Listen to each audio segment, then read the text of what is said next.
tudo bom com vocês?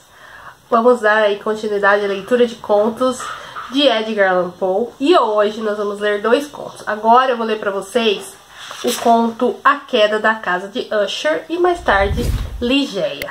Então, bora lá, né? Esse conto aqui de 1839. Mas antes de mais nada eu vou pedir meu like, vou pedir que você compartilhe muito esse vídeo com seus amigos e também se inscreva no canal se ainda não for inscrito e ative as notificações para não perder nenhum vídeo, beleza? Bom, a citação aqui no início desse conto é essa citação aqui, tá nesse idioma que eu desconheço, mas aqui embaixo tem a tradução, então eu vou ler para vocês. Seu coração é um alaúde suspenso, tão logo tocado, ele ressoa. É dessa pessoa aqui, ó, de Beranger. Tá? Então, bora lá começar a leitura desse conto. Eu espero que vocês curtam. E deixando o meu like aí, não esquece, tá bom? Pra dar aquela força pro canal, tá bom? Então vamos lá. Durante todo um dia enfadonho, escuro e silencioso de outono, quando as nuvens pendiam opressivas e baixas no firmamento, percorri sozinho, a cavalo, um trecho singularmente lúgubre no campo. Por fim, quando as sombras da noite já se aproximavam, encontrei-me à vista da melancólica casa de Usher. Não sei como foi, mas ao primeiro olhar que lancei à casa, uma sensação de insuportável melancolia invadiu o meu espírito. Digo insuportável, pois tal sensação não era aliviada por nenhum daqueles sentimentos meio prazerosos, porque poéticos, com os quais o espírito geralmente absorve mesmo as imagens naturais, mais austeras do desolamento e do terrível. Contemplei a cena que se abria diante dos meus olhos, a casa simples, os traços simples da paisagem, as paredes nuas, as janelas que mais pareciam olhos vazios, algumas fileiras de juncos sinistros e alguns troncos brancos de árvores mortas, com uma depressão que consumia minha alma, que eu não poderia comparar a nenhuma sensação terrena com mais propriedade do que a do despertar do delírio do ópio, o lapso amargo na vida cotidiana, a horrível queda do véu. O coração congelava, afundava e adoecia, uma irremediável tristeza por pensar que nem a mais aguçada imaginação seria capaz de extrair qualquer coisa do sublime. O que era aquilo? Parei para pensar. O que era aquilo que me desconcertava tanto ao contemplar a casa de Usher? Era um mistério totalmente insolúvel. Sequer conseguia lutar contra as quimeras macabras que se abatiam sobre mim enquanto ponderava. Tive que me contentar com a conclusão insatisfatória de que, embora sem dúvida existam combinações de objetos naturais muito simples, que têm o poder de nos afetar desse modo, a análise desse poder reside em considerações além da nossa compreensão. Refleti que era possível que a mera organização diferente das particularidades da cena, dos detalhes do quadro, já seria suficiente para modificar, ou, quem sabe, até aniquilar a capacidade que eles têm de nos trazer impressões pesarosas. Com isso em mente, guiei meu cavalo até a borda íngreme de um lago negro e lúgubre que brilhava imperturbável perto da casa e olhei para baixo. Mas me arrepiei mais do que antes vendo a imagem invertida dos juncos cinza, dos troncos fantasmagóricos, das árvores, das janelas que pareciam olhos vazios. Mesmo assim, me propus a ficar naquela mansão melancólica por algumas semanas. O proprietário, Roderick Usher, tinha sido um dos meus companheiros abençoados quando éramos jovens, mas muitos anos haviam se passado desde o nosso último encontro. Entretanto, havia chegado a mim uma carta, em uma parte distante do país, uma carta dele, que pela natureza urgente não admitia outra resposta senão uma dada pessoalmente. Meu amigo parecia estar extremamente agitado e nervoso. Ele falou sobre dores agudas no corpo, de um distúrbio mental que vinham afligindo, de um desejo sincero de me ver como seu melhor, na verdade, único amigo. na tentativa de melhorar de sua doença com a alegria de minha presença. Foi a forma como tudo isso e muito mais foi dito, a forma como o pedido parecia ter sido feito de coração, que não me deixou espaço para hesitação, e obedeci fielmente a essa súplica de visita que ainda considero muito singular. Embora tivéssemos sido muito próximos quando meninos, eu sabia muito pouco do meu amigo. Ele sempre havia se mostrado excessivamente reservado. Eu sabia, contudo, que sua família, muito antiga, era conhecida desde tempos imemoriais, por ter uma sensibilidade peculiar de temperamento, revelando-a por muito tempo em muitas obras de exaltada arte e posteriormente em repetidos atos de caridade, generosos, porém discretos. Também eram devotos das complexidades, talvez até mais do que das belezas ortodoxas, e facilmente reconhecíveis da ciência musical. Eu sabia também do fato digno de nota de que a estirpe da família Usher, honrada como essa, não havia tido nenhuma ramificação duradoura. Em outras palavras, que toda a família se limitava a uma linha de descendência direta e sempre assim fora, com exceção de variações insignificantes e transitórias. Essa deficiência, eu pensava, enquanto percorria em pensamentos a perfeita harmonia do aspecto da propriedade com o reconhecido caráter das pessoas, e especulava sobre a possível influência que um possa ter exercido sobre o outro ao longo dos séculos. Esse era fato, talvez, e a consequente transmissão de pai para filho do patrimônio e do nome que haviam feito a família e a casa se juntarem no nome exótico e ambíguo da casa de Usher. Esse nome parecia aludir na cabeça dos camponeses que lá trabalhavam, tanto a família quanto a mansão. Eu disse que o único defeito do meu experimento infantil, o de olhar para baixo da lagoa, havia aprofundado a minha primeira e singular impressão do lugar. Sem dúvida, o fato de eu perceber que a minha superstição aumentava, por que não deveria expressá-lo, fez com que ela aumentasse cada vez mais. Sei há muito tempo que é assim que funciona a lei paradoxal de todos os sentimentos derivados do terror. Talvez tenha sido apenas por esta razão que, quando levantei os olhos novamente para casa, depois de ter visto seu reflexo na água, cresceram em minha mente ideias estranhas. Aliás, ideias tão ridículas que só menciono para mostrar a força intensa das sensações que me oprimiam. Eu havia forçado tanto a imaginação que ela me fez realmente acreditar que toda aquela mansão e a propriedade pairava uma atmosfera muito peculiar, e elas próprias e a vizinhança, uma atmosfera nada parecida com os ares do céu, mas sim algo que emanava das árvores mortas, das paredes cinzentas, do lago silencioso, um vapor pestilento e místico, pesado, inerte, mal perceptível e cor de chumbo. Espantado de meu espírito, o que devia ser um sonho, observei com mais atenção o aspecto real daquela construção. Sua característica principal era parecer excessivamente antiga. A perda das cores através dos anos havia sido grande. Fungos minúsculos haviam tomado conta de todo o exterior da casa, enroscando-se nas calhas em uma teia finamente tecida. Todavia não havia estragos mais acentuados.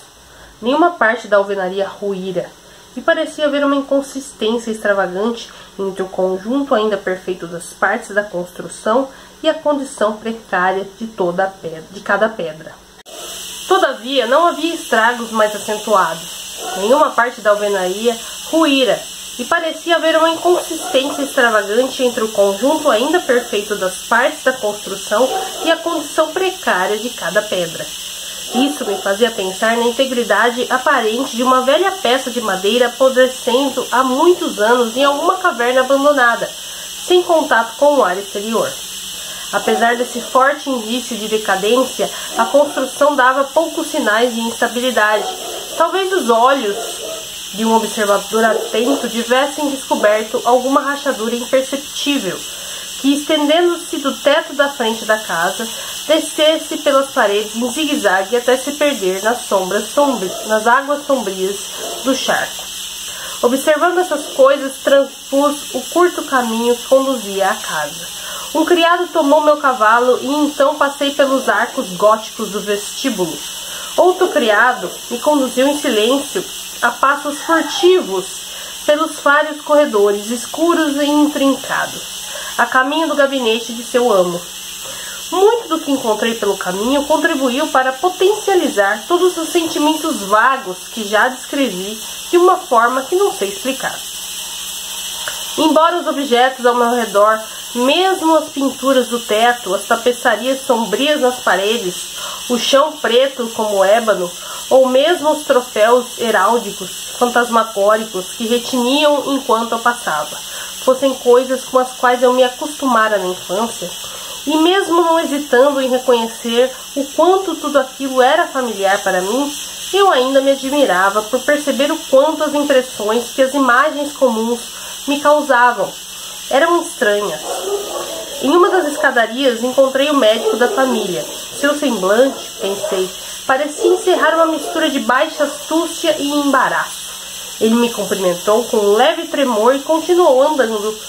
O criado então abriu a porta e me guiou à presença do seu senhor. Era uma sala grande e imponente. As janelas eram longas, estreitas e pontudas e estavam colocadas a uma distância tão grande do chão de carvalho que era quase impossível alcançá-las. O brilho fraco de luzes avermelhadas abria caminho pelas vidraças de treliças e serviam para tornar suficientemente reconhecíveis os principais objetos de lá. Meus olhos, contudo, tentavam em vão alcançar os cantos mais remotos do cômodo, ou os recuos do teto abobadado e cheios de ornamentos. Havia tapeçarias escuras pendendo das paredes. A mobília era farta, mas desconfortável, antiquada e encontrava-se em estado precário. Havia vários livros e instrumentos musicais espalhados pelos cantos, mas nem eles conseguiram dar nenhuma sensação de vitalidade ao lugar.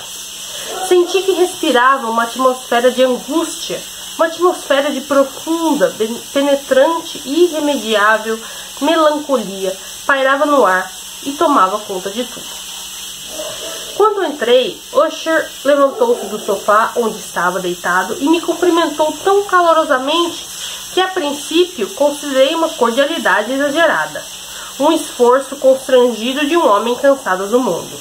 Entretanto, ao olhar para o seu semblante, convenci-me de sua perfeita sinceridade. Sentamo-nos e por alguns momentos, enquanto ele não falava, contemplei-o com um sentimento onde se misturavam piedade e admiração. Nenhum homem havia mudado tanto em um período de tempo tão curto como Roderick Usher. Foi difícil admitir que o homem pálido que estava ali diante de mim era o meu companheiro da infância e da adolescência. Os traços de seu rosto sempre tinham sido notáveis. A complexão cadavérica, olhos grandes, líquidos e mais brilhantes do que os de qualquer um, lábios estreitos e muito pálidos, porém com uma curvatura de notável beleza. O nariz de uma feição hebreia delicada, mas com uma largura incomum para narinas de semelhante tipo. O queixo finamente modelado, que falava pela falta de proeminência, de uma falta de energia de espírito. Os cabelos mais macios e finos que uma teia de aranha.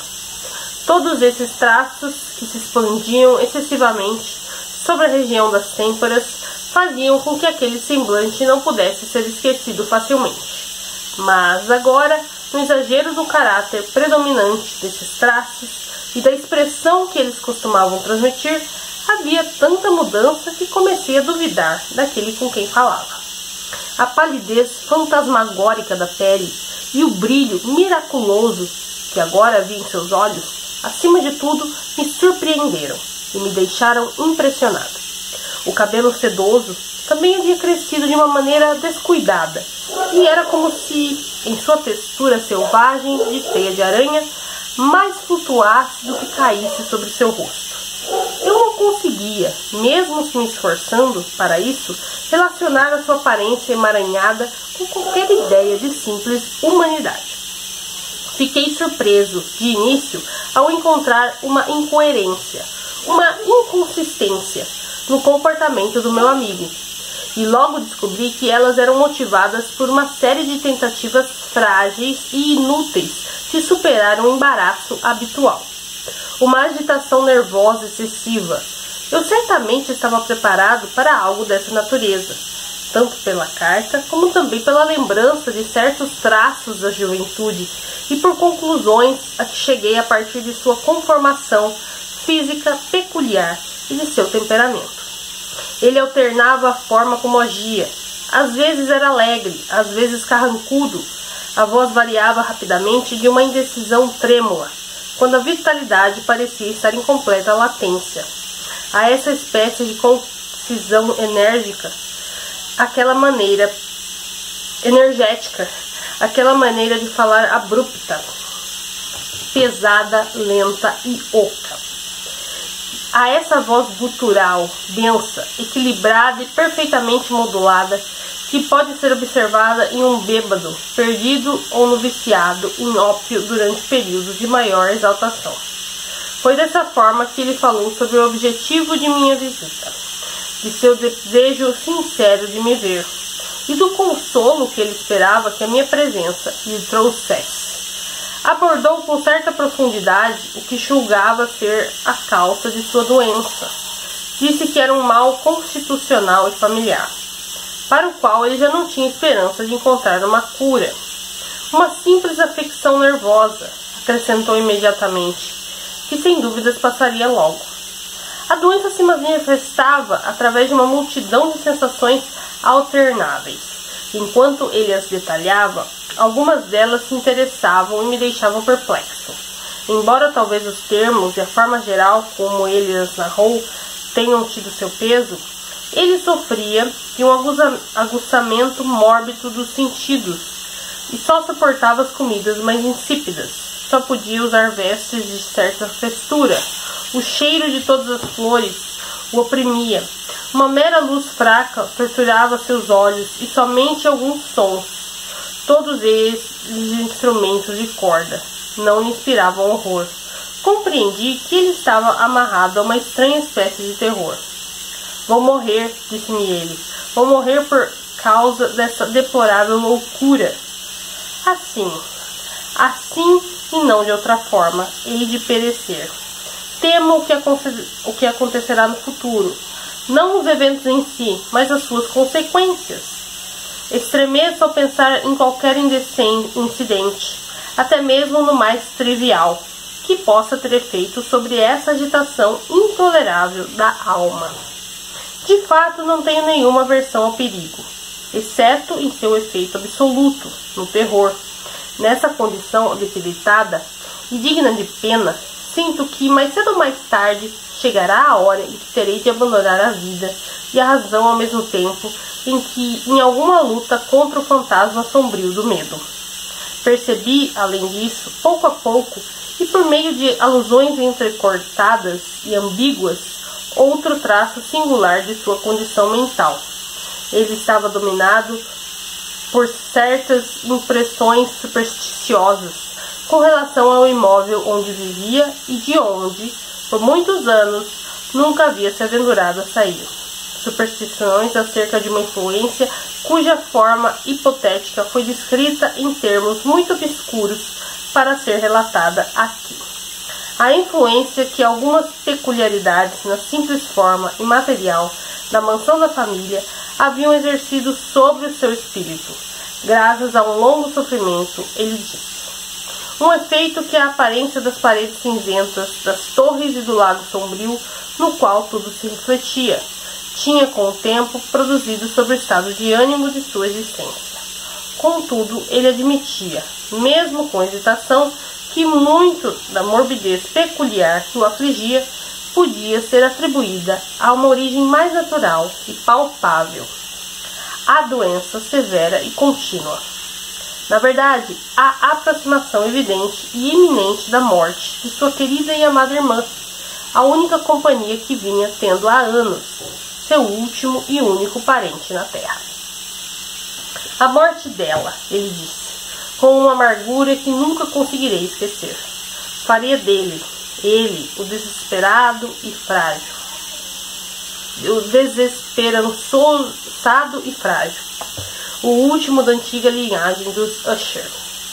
Enquanto ele falava, Lady Madeline, ou pelo menos era como a chamavam, passou devagar por uma parte remota da sala e, sem notar a minha presença, desapareceu. Eu a olhei com uma mistura de espanto absoluto e medo, mas eu não conseguia explicar a que se deviam aqueles sentimentos. Uma sensação de estupor me oprimia enquanto meu olhar seguia seus passos.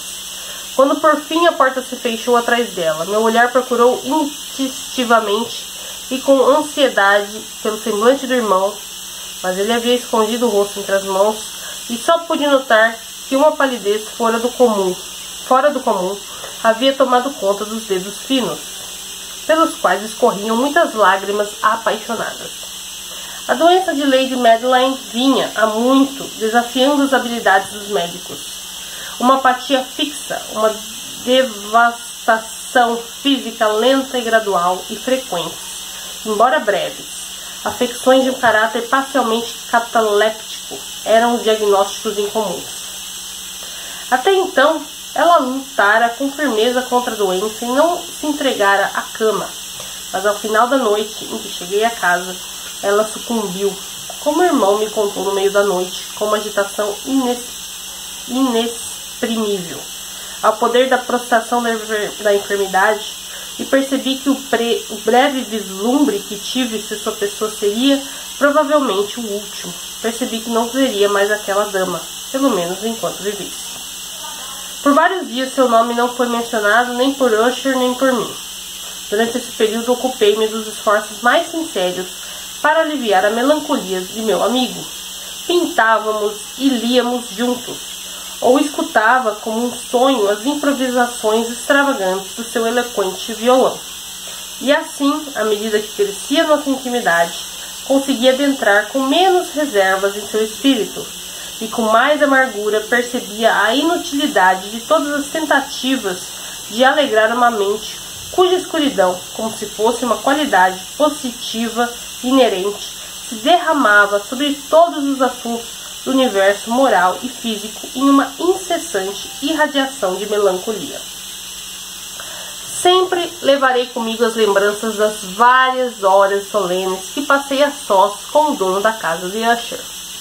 Contudo, não conseguiria transmitir a ideia do exato caráter dos estudos, ou das ocupações nas quais ele me envolveu, ou por cujos caminhos me conduziu. Uma idealização exaltada e altamente inquietante que lançava um brilho cintilante sobre tudo. Suas canções fúnebres improvisadas ecoarão para sempre em meus ouvidos. Entre outras coisas, guardo dolorosamente na memória a recordação de certa perversão singular e amplificação extravagante da área da última valsa de von Weber. Das pinturas sobre as quais sua complicada imaginação se debruçava e que cresciam, pincelada a pincelada, para uma indefinição diante da qual eu estremecia. Um tremor que era ainda mais perturbante porque não conhecia sua causa. Dessas pinturas, vívidas como suas imagens estão agora em minha mente, eu me esforçaria em vão para reproduzir mais do que uma pequena parte, que ficaria restrita às fronteiras das relés palavras escritas. Pela total simplicidade, pela pureza de seus desenhos, ele prendia e aterrava a atenção. Se algum mortal já conseguiu pintar uma ideia, esse mortal foi Roderick Usher. Para mim, pelo menos, dadas as circunstâncias que me rodeavam, elas surgiam de puras abstrações que o hipocondríaco intentava lançar na tela. Uma sensação de intolerável espanto, cuja sombra nunca havia sentido nem mesmo na contemplação das fantasias resplandecentes, certamente, porém concretas demais, de Fuseli. Uma das concepções fantasmagóricas do meu amigo, embora não tão rígida quanto ao espírito da abstração, pode ser melhor delineada em palavras, ainda que com certa superficialidade. Um pequeno quadro representava o interior de uma cripta ou um túnel bastante longo e retangular, com paredes baixas, suaves e brancas, sem interrupções ou ornamentos. Alguns pontos acessórios da composição serviam bem para transmitir a ideia de que essa escavação estava a uma grande profundidade abaixo da superfície da terra. Não havia nenhuma saída em nenhuma parte daquela amplidão, e não havia nenhuma tocha ou outra fonte artificial de luz. Contudo, uma avalanche de raios intensos se espalhava por tudo e banhava a cena toda com um esplendor sinistro e incongruente. Acabei de me referir à condição mórbida do nervo auditivo que tornava qualquer música intolerável ao enfermo, com exceção de alguns efeitos de instrumentos de corda. Foram talvez os limites estreitos pelos quais ele assim se confinou ao violão que deram origem, em grande medida, ao caráter fantástico de suas apresentações. Mas a facilidade ardorosa com que improvisava não podia ser explicada da mesma forma. Elas deviam ser, e eram, nas notas, assim como nas palavras de suas fantasias mais estranhas, já que ele, frequentemente, acompanhava as notas com rimas improvisadas. Devia ser resultado daquele intenso recolhimento e concentração mental a qual já me referi como sendo observável apenas em momentos particulares da mais alta excitação artificial. Lembro-me facilmente das palavras de uma dessas rapsódias.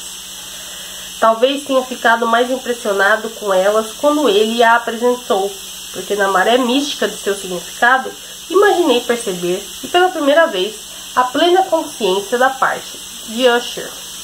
De sua versão altiva cambaleava com o poder dela.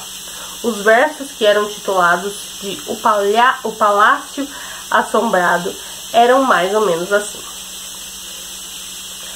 No mais verde dos nossos vales, por anjos misericordiosos habitado, um palácio, outrora majestoso, um palácio imponente foi erguido nos domínios do rei pensamento, e lá ele ficava. E nunca um serafim suas asas sobre coisa tão bela havia batido. Bandeiras amarelas gloriosas, douradas, em seu telhado esvoaçavam-se, tudo isso, nos velhos tempos. E com cada brisa que batia, naquele doce dia, pelas ameias emplumadas e pálidas, uma fragrância leve se expandia. E os que passavam pelo vale, pelas duas janelas luminosas, ouviam espíritos dançando musicalmente ao som do alaúde, em torno de um trono onde, por filogênito, envolto em glória, o senhor do reino era visto. E com o brilho das pérolas e do rubi, era decorada a bela porta do palácio, por onde entraram, como um rio fluindo e cintilando, os ecos cuja tarefa doce era cantar, com vozes de beleza magnificente, a inteligência e a sabedoria do rei. Mas vultos maus, em túnicas de mágoa, atacaram o território do rei. Deixe-nos lamentar, porque o amanhã nunca há de amanhecer sobre ele, o desolado. E perto de seu lar, a glória, que uma vez corou e floresceu. É apenas uma história mal lembrada, sobre os velhos tempos que passaram. E os viajantes agora dentro do vale, através das janelas de luzes avermelhadas, veem formas vastas que se movem fantasticamente, ao som de uma melodia dissonante, enquanto, como um rio ligeiro núrido, através da pálida porta, uma multidão medonha passa para sempre. E riem, mas não sorriem mais. Lembro-me bem que algumas sugestões que nasceram nessa balada nos colocaram em um trem de pensamentos onde manifestou-se uma opinião de Usher, que menciono não por seu caráter inovador, outros homens já pensaram assim, mas pela sua pertinência com a qual ele a sustentava.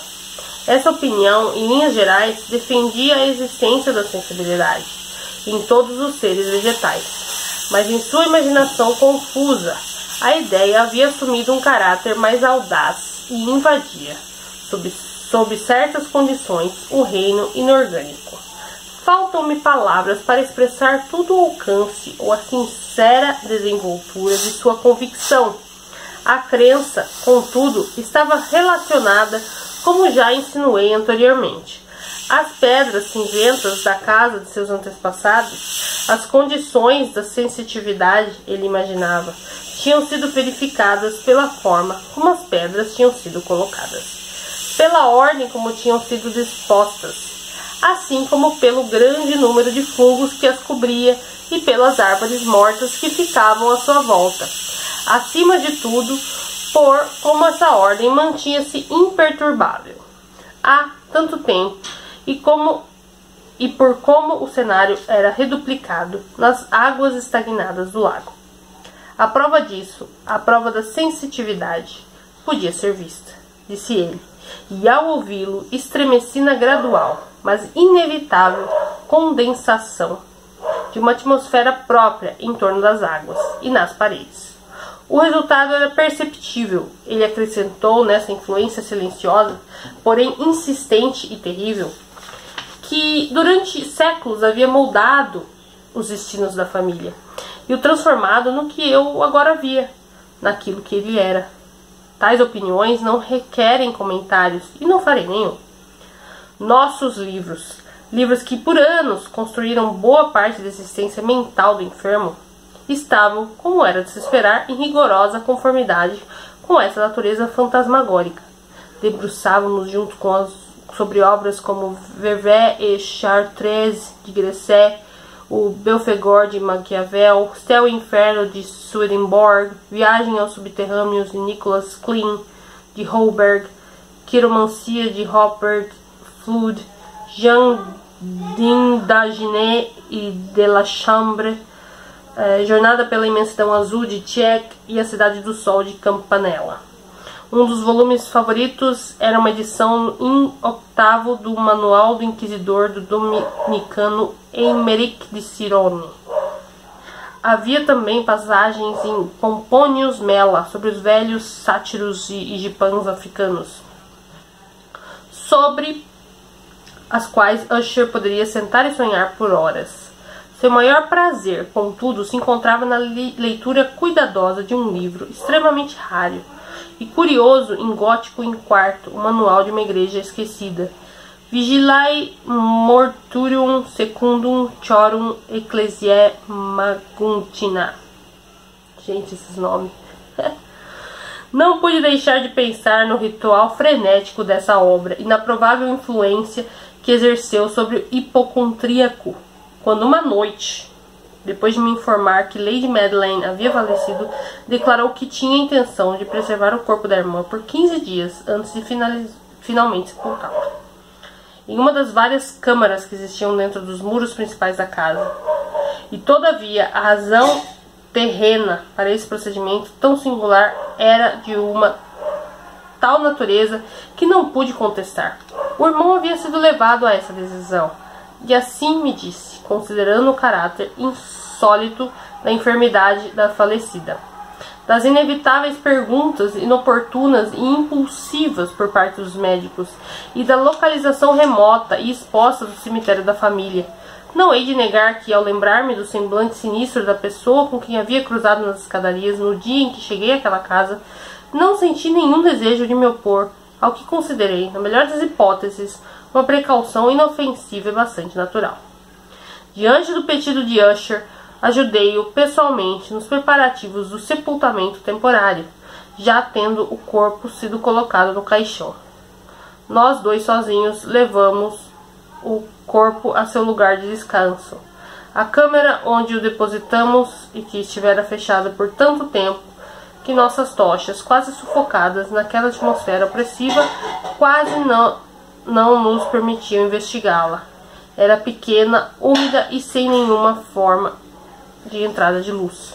Ficava a uma grande profundidade, exatamente abaixo da parte da casa onde ficava meu quarto.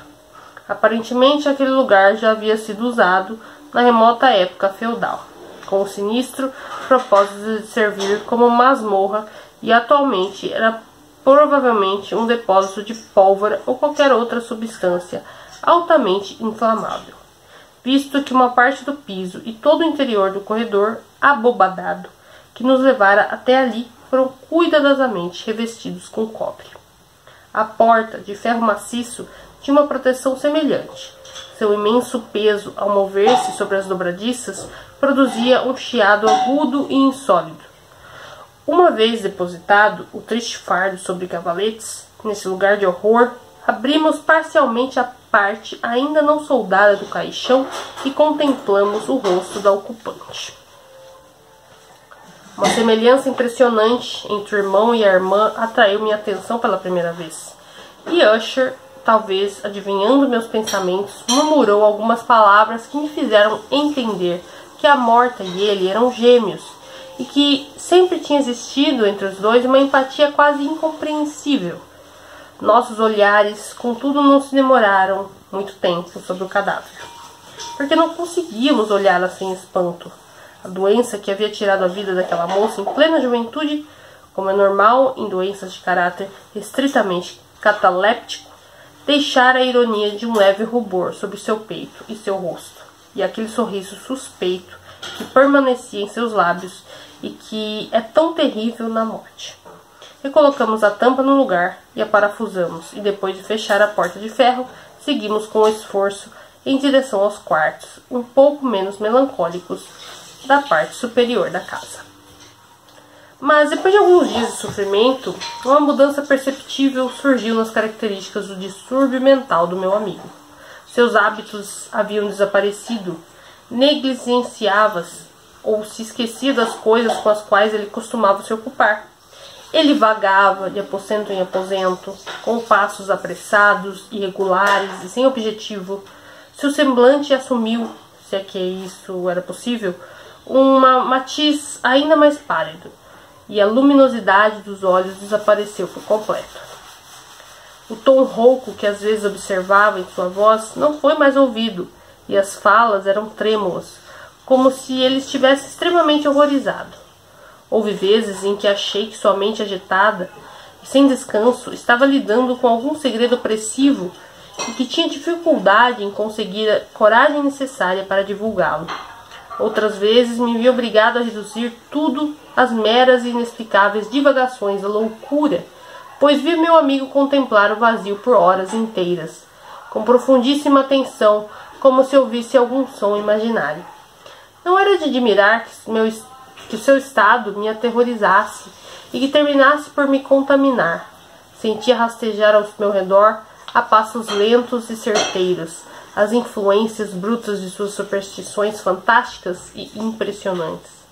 Foi particularmente ao me recolher ao leito, na 7ª ou 8ª noite, após termos colocado o corpo de Lady Madeline na masmorra, que senti o poder total daquelas sensações. O sono não se aproximava de minha cama enquanto as horas passavam. Tentei ser racional com relação ao nervosismo que tomava conta de mim.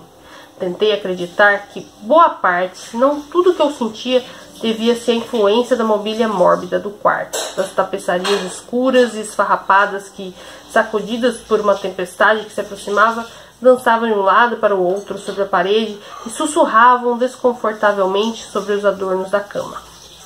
Mas os meus esforços foram em vão. Um temor irreprimível foi, aos poucos, tomando conta de mim, e por fim instalou-se sobre meu próprio coração um íncubo. O peso de um alarme totalmente infundado. Tentei sacudi-lo, arfando com dificuldade, ergui a cabeça dos travesseiros e olhei determinado para dentro da escuridão do quarto, e então ouvi, não sei como, talvez uma força instintiva tenha me induzido a fazer aquilo, certos sons baixos e indefinidos que vinham em longos intervalos através das pausas da tempestade, sem que eu soubesse de onde. Tomado por um intenso sentimento de horror, inexplicável e, no entanto, insuportável, vesti-me rapidamente, porque senti que não conseguiria mais dormir aquela noite, e tentei sair da situação lastimável em que me encontrava. andando de um lado para o outro do quarto. Havia dado poucas voltas quando um passo ligeiro nas escadas atraiu a minha atenção. Reconheci então o passo de Usher. Um instante depois, ele deu uma batida suave na porta e entrou com uma lamparina. Seu semblante tinha, como de costume, uma palidez cadavérica. Mas, além disso, havia em seus olhos uma espécie louca de alegria, uma histeria evidente em todo o seu comportamento. Seu jeito me amedrontou, mas qualquer coisa era preferível à solidão que havia suportado por tanto tempo. Assim recebi a sua presença até mesmo um certo alívio. Você ainda não viu? Perguntou bruscamente, depois de olhar ao redor, em silêncio, por alguns momentos. Não viu? Pois aguarde que verá. E dizendo isso, protegeu cuidadosamente a lâmpada, correu em direção a uma das janelas e escancarou para a tempestade. A fúria impetuosa da tempestade que invadiu o quarto quase nos ergueu do chão. Sem dúvida, era uma noite tempestuosa, mas terrivelmente bela e estranhamente singular em sua mistura de terror e beleza. Um redemoinho havia aparentemente se formado em nossa vizinhança, porque o vento mudava de direção violentamente e a densidade extrema das nuvens, que estavam tão baixas que quase batiam nas torres da casa, não nos impediu de perceber a velocidade com que elas deslizavam, vindas de todos os pontos e misturando-se umas às outras, sem se afastarem. Digo que nem a densidade excessiva delas nos impediu de perceber isso. Entretanto, já não conseguindo avistar a lua e as estrelas, não se via nenhum clarão de relâmpago. Mas as superfícies inferiores das grandes massas de vapor agitado, assim como todos os objetos terrestres que nos rodeavam, resplandeciam a luz sobrenatural de uma exalação gasosa, levemente luminosa e claramente visível, que subia pela casa e a encobria como uma mortalha. Você não pode olhar isso, eu disse, tremendo para Usher, enquanto o conduzia com gentileza da janela à poltrona. Essas aparições que o desorientam são meros fenômenos elétricos normais, ou talvez tenham sua origem horrenda no fétido miasma do lago. Fechemos essa janela, o ar está gelado e é perigoso para o seu estado. Aqui está um dos seus romances favoritos, eu vou lê-lo e você deverá me ouvir. Desse modo, sobreviveremos juntos a essa noite terrível. O volume antigo que havia escolhido era O Louco Triste, do Sir Lancelot Canning, mas havia dito que era o favorito do Usher, mais por um triste gracejo que por sinceridade, pois, na verdade, há poucas coisas em sua prolixidade sem refinamento e sem imaginação que pudessem interessar a imaginação elevada e espiritual de meu amigo. Contudo, era o único livro que tinha à mão, e eu tinha vaga esperança de que a excitação que agitava agora o hipocondríaco pudesse encontrar alívio, já que a história dos distúrbios mentais é repleta de anomalias similares, mesmo com uma tolice tão extrema quanto a que leria. A julgar pelo ar cheio de vivacidade com que ele escutava, ou aparentemente escutava, a história, eu poderia me parabenizar pelo sucesso do meu plano. Eu tinha chegado à parte reconhecida da história onde Ethelred, o herói de O Louco, tendo tentado em vão se instalar pacificamente na casa do eremita, decide entrar à força. Aqui as palavras narrativas são essas. E Ethelred, que por natureza tinha um coração valente e agora sentia-se fortalecido graças ao poder do vinho que havia bebido, não esperou mais para argumentar com o eremita, o qual, na verdade, era de índole obstinada e maligna. Mas, sentindo-se a chuva sobre seus ombros e temendo os sons da tempestade, levantou a clava com os golpes, abriu rapidamente um caminho de madeira nas portas para sua mão guarnecida de manopla, e então, puxando-a com força, rachou-a, quebrou-a e a destroçou-a, de tal forma que o ruído da madeira seca e oca ressoou por todo o bosque. Ao fim dessa frase, sobressaltei-me e por um momento fiz uma pausa, porque a mim me pareceu, ainda que já houvesse concluído que meu imaginário agitado havia se enganado, A mim me pareceu que de alguma parte remota da mansão chegava indistintamente aos meus ouvidos o que poderia ter sido, por sua exata semelhança, o eco, mas certamente um eco abafado e baixo, do som de arrombamento e quebra que Sir Lancelot havia descrito com tanto detalhe.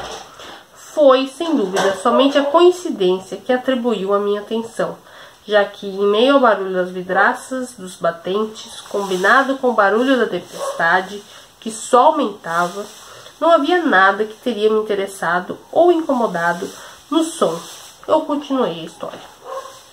Mas o bom herói Ethelred, que agora já passava pela porta, ficou extremamente furioso e surpreso ao não encontrar nenhum sinal do malvado eremita e encontrar, no lugar dele, um dragão de aparência medonha, coberto de escamas e com língua de fogo, que permanecia de guarda diante de um palácio de ouro com pisos de prata, e do muro pendia um escudo de bronze reluzente com essa legenda: quem aqui entrar, conquistador será.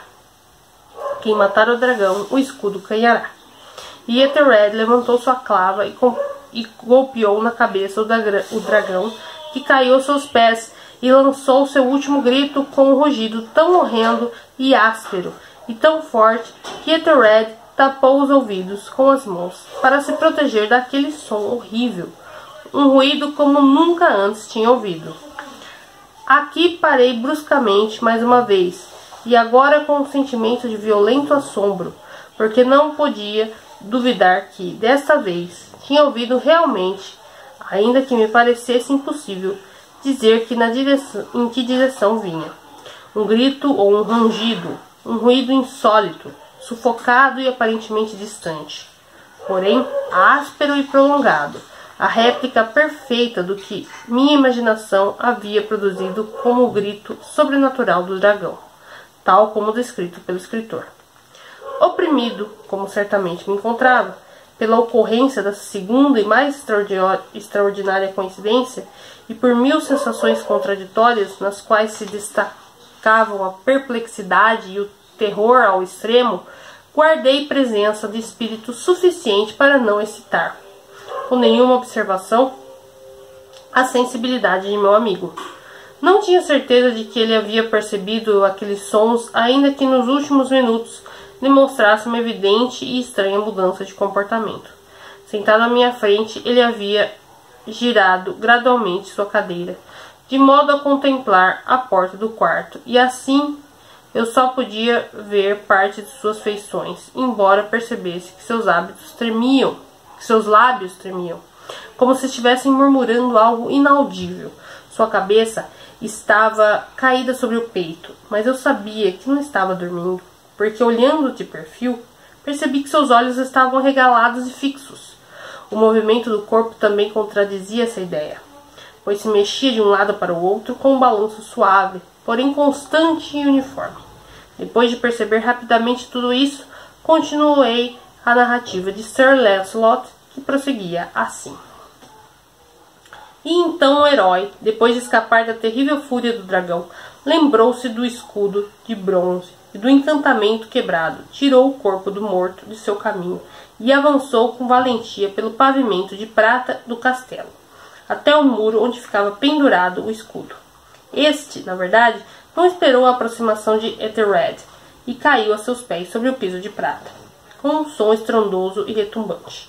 Essas palavras haviam acabado de sair de seus lábios quando, como se realmente um escudo de bronze tivesse naquele momento caído com todo o seu peso sobre um pavimento de prata, percebi um eco claro, profundo, um som de metal ressonante, porém sufocado, incapaz de conter minha agitação. Pus-me de pé rapidamente, mas o movimento uniforme de Usher permaneceu inalterado. Fui até a cadeira onde estava sentado. Seus olhos estavam baixos e fixos no vazio, e o rosto parecia petrificado. Porém, quando coloquei minha mão sobre seu ombro, um forte arrepio estremeceu seu corpo. Um sorriso insalubre estremeceu seus lábios, e percebi que falava com um murmúrio baixo, apressado e ininteligível, como se não percebesse a minha presença. Inclinando-se sobre ele. Bem perto, pude enfim captar o horrível significado de suas palavras. Não ouviu? Sim, eu ouço e tenho ouvido. Por muito, muito tempo. Por muitos minutos, muitas horas, muitos dias ouvi, mas não tive coragem. Ai de mim, mísero e infeliz. Não tive coragem de falar. Nós a colocamos viva no túmulo. Não disse que meus sentidos eram aguçados? Agora eu digo a você que ouvi seus primeiros movimentos débeis ao fundo do ataúde. Escuto-os há muitos dias e não tive coragem de falar. E agora, essa noite, Ethered, haha, o arrombamento da porta do eremita, o grito da morte do dragão e o estrondo do escuro.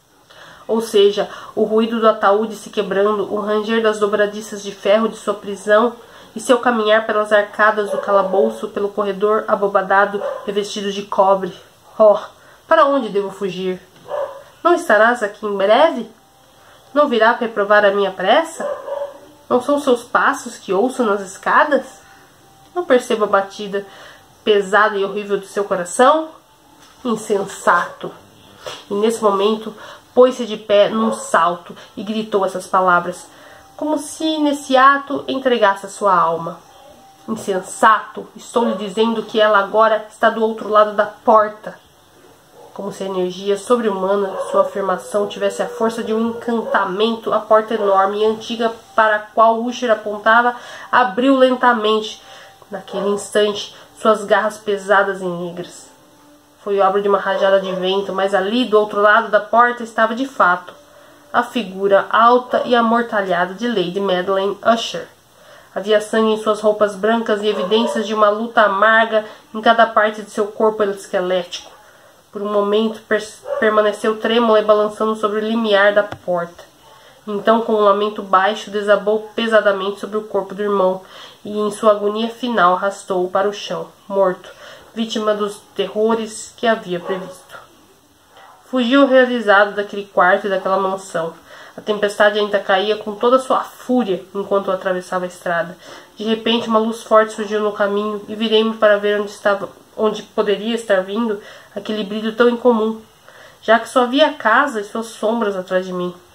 A luz vinha da lua cheia, de um vermelho escarlate, que brilhava vividamente através daquela rachadura que mencionei, outrora dificilmente discernível, e que se estendia do telhado da casa, em zigue-zague até o chão. Enquanto observava, a rachadura aumentou rapidamente. Dali veio um sopro forte do redemoinho, e toda a esfera do satélite irrompeu de uma vez diante da minha vista. Fiquei horrorizado ao ver que as grandes paredes desabavam. Pude ouvir o som de uma demorada e tumultuada gritaria, como se fosse o ruído de 1000 aguaceiros, e o lago, profundo e gélido, aos meus pés se fechou, de forma sombria e silenciosa, sobre os destroços da casa de Usher. E aqui a gente conclui então essa leitura. Eu espero que vocês tenham gostado. Bem terror esse daqui, hein? Gostei bastante. Deixa aqui pra mim nos comentários o que você achou dessa leitura, desse conto. E mais tarde eu volto então com o último conto aqui dessa semana, que é o Ligeia, tá bom? Então, conto com você mais tarde, 6 horas, pro próximo conto do dia, tá bom? Um beijo, pessoal, e até o próximo vídeo. Tchau, tchau!